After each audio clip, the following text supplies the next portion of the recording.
अस्सलाम वालेकुम जी, मेरा नाम आमिर बिलाल है। नाजरीन, आज जो डेवलपमेंट आपके साथ शेयर करूंगा वो इंतहाई खतरनाक है। पाकिस्तान में जब बात की जाती है कि अगली जंग भारत के साथ पानी के ऊपर होगी, या दुनिया के अंदर बात की जाती है और कहा जाता है कि आगे आने वाले वक्त में जो जंगें होंगी वो पानी के ऊपर होंगी, तो यहाँ पर बहुत सारे लोग इस चीज का मजाक उड़ाते हैं और कहते हैं यार किस तरह से पानी के ऊपर जंगें हो सकती हैं, बारिश होती है, ये सारा कुछ। लेकिन आज एक प्रैक्टिकल एग्जाम्पल आपके सामने रखूंगा। दो मुस्लिम ममालिक हैं जो कि जंग के दहाने पे खड़े हैं, एक दूसरे से जंग करने के लिए तैयार हैं, और एक मुल्क उसमें से कहता है कि ये उसके सर्वाइवल की जंग है। क्यों? क्योंकि उसका 95% जो प्योर वाटर है उसकी डिपेंडेंसी इस पानी के ऊपर है। बात करूंगा दरियाए नील के ऊपर बनने वाले एक डैम की। जी हाँ, दरियाए नील, जिसको नाइल भी कहा जाता है, नाइल रिवर कहा जाता है। ये एक कहानी है इजिप्ट की। इसके साथ दूसरा मुल्क है सूडान और एथियोपिया के अंदर, जिसको सबसे ज्यादा ब्लेम किया जा रहा है, और उसके अंदर बजाते खुद मुआशी हालात बहुत ज्यादा अच्छे नहीं हैं। तो ये सारी स्टोरी जो है इन तीन ममालिक के इर्द गिर्द घूमती है, और इन तीन ममालिक से बढ़ के जो इफेक्ट होने वाले ममालिक हैं उनकी तादाद है 11, जो कि दरियाए नील के इर्द गिर्द जो है, जहां जिन जिन ममालिक के अंदर से दरियाए नील गुजर कर आता है। अल मॉनिटर लिखता है कि Egypt to security council, Ethiopian dam and existential threat, यानी कि एग्जिस्टेंस, उनकी बका का मसला बना हुआ है। एथियोपिया के अंदर जो डैम बन रहा है वो उनकी बका का मसला है। अब ये डैम बन कहां रहा है, बना कहां है, और इसके ऊपर मसला क्या है, ये आपके साथ शेयर कर लेता हूं।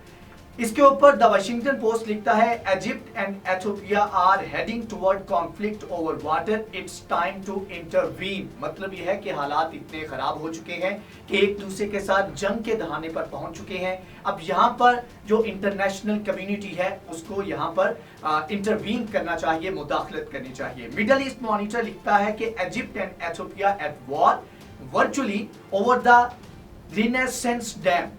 ये डैम का नाम है, और इस डैम की वजह से ये सारा मसला खड़ा हुआ है। अब इसके ऊपर रिसेंटली जो अरब मीडिया है, या ऐसे कह लें कि इजिप्शियन जो मीडिया है, सोशल मीडिया के ऊपर, ट्विटर के ऊपर जो ट्रेंड चल रही है वो ये था, Renaissance dam and fill the dam. ये जो ट्रेंडिंग हैशटैग हैं ये इजिप्ट और एथियोपिया के अंदर चल रही हैं।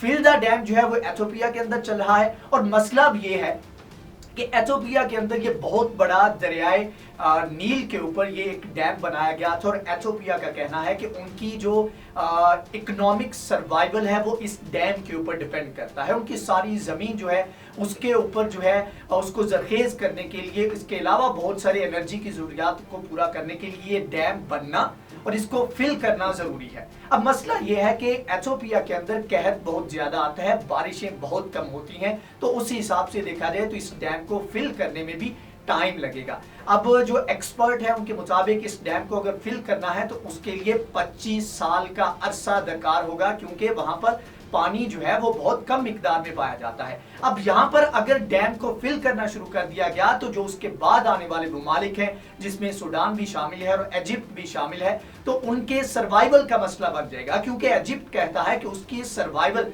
उसका जो प्योर वाटर है, जो साफ पानी है, उसका जो डिपेंडेंसी है वो तकरीबन 95% इसके ऊपर है, दरियाए नील के ऊपर। तो अगर यही बंद कर दी जाएगी, यहाँ पर कमी कर दी जाएगी, तो वो तो भूखे मर जाएंगे। तो इस वजह से ये दोनों ममालिक जो हैं एक दूसरे के साथ जो हैं वो जंग के दहाने पर पहुंचे हुए हैं। अब यहाँ पर आगे जाके उन्होंने कहा है, the downstream states Egypt and Sudan have been locked into a dispute with Ethiopia for almost 10 years, यानी कि 10 साल से ये मसला चल रहा है, और अभी उसको दोबारा से फिल करने के ऊपर जो है एक पूरी डिबेट चल रही है, और पूरी जो एथियोपिया के अंदर जो आवाम है वो इसकी सपोर्ट कर रही है। अब आगे चल के कहते हैं,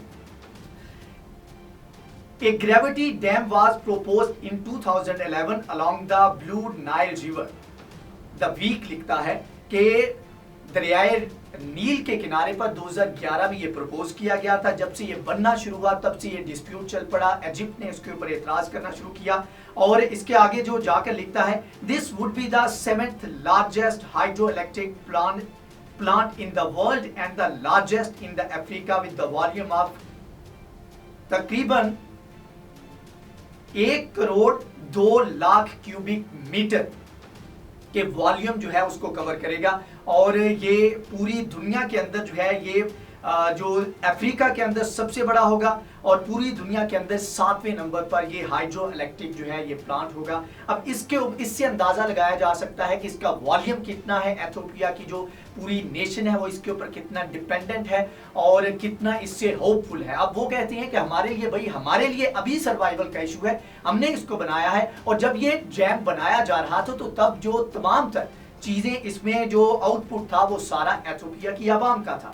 अब यहाँ पर आगे जाके लिखते हैं originating the Ethiopia the blue Nile travels into the Sudan joining the white Nile and later flows into Egypt 19% of the fresh water in Egypt comes in through the Nile and Sudan has its concerns over it too।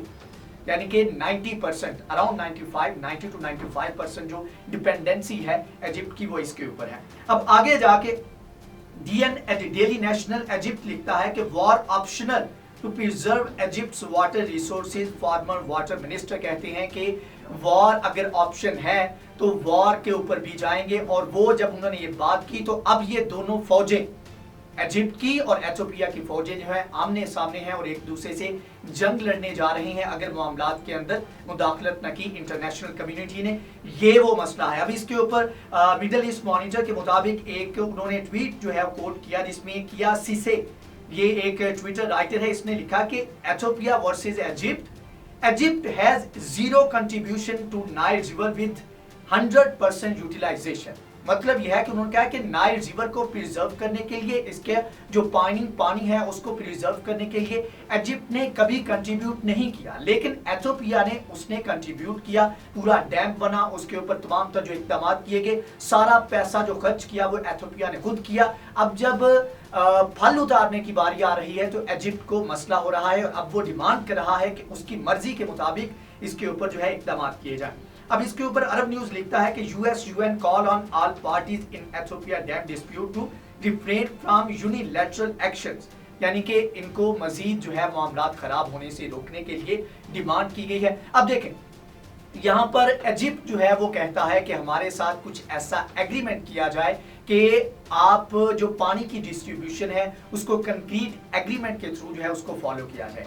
अब यहाँ पर Ethiopia कहता है कि यार हम किस वजह से आपके साथ एग्रीमेंट करें, क्योंकि आप तो उस वक्त ये मुतालबा कर सकते हो जब आपने हमारे साथ कुछ कंट्रीब्यूट किया हो। अब सारा डैम हमने बनाया है, रिवर जो है हमारे मुल्क के अंदर से गुजर रहा है, तो हमारा राइट बनता है हम इसके ऊपर डिसाइड करें। तो हम कोई ऐसा एग्रीमेंट नहीं करने जा रहे, क्योंकि अगर एग्रीमेंट करते हैं तो वो बाउंड हो जाएंगे। तो अब मसला यह है कि वहां पर डैम को फिल करने के लिए एक पूरी कैंपेन चल रही है और जहां पर डैम को फिल करने से रोकने के लिए इजिप्ट के अंदर कैंपेन चल रही है और मामला जो है वो यूएन के अंदर चला गया है। सिक्योरिटी काउंसिल ने इसके ऊपर जो है अपने तहफ़्फ़ुज़ात का इजहार किया है। अगर ये मामला, क्योंकि हमने देखा है यूएन जो है इतना मौसर किरदार कभी भी प्ले करती हमें नजर नहीं आती। सारी दुनिया के अंदर जो बड़े बड़े डिस्प्यूट है उसमें कोई अमली कदम जो है वो नहीं उठाया जाता। तो ये वो सबसे बड़ा मसला बना हुआ है और ये एक प्रूफ है, लिविंग प्रूफ है, जिसमें आप कह सकते हैं कि पानी के ऊपर जंग जो है वो एक पॉसिबल ऑप्शन है। पाकिस्तान के अंदर भी तकरीबन सेम सिचुएशन बनने जा रही है अगर आने वाले 5-6 सालों में मजीद डैम जो है कंस्ट्रक्ट ना किए, जो कि फॉर्चुनेटली उनके ऊपर काम शुरू कर दिया गया है। आने वाले वक्त में पानी के ऊपर जंगें होंगी, ये एक लिविंग रियलिटी है और इसको सब लोगों को तस्लीम करना चाहिए, मानना पड़ेगा। बहरहाल ये सारी सूरत थी जो आपसे शेयर की। अगर ये वीडियो आपको पसंद आई है तो इसको लाइक करें, शेयर करें, हमारे चैनल को सब्सक्राइब करें। नेक्स्ट वीडियो में हाजिर होंगे, तब तक के लिए अल्लाह हाफिज़।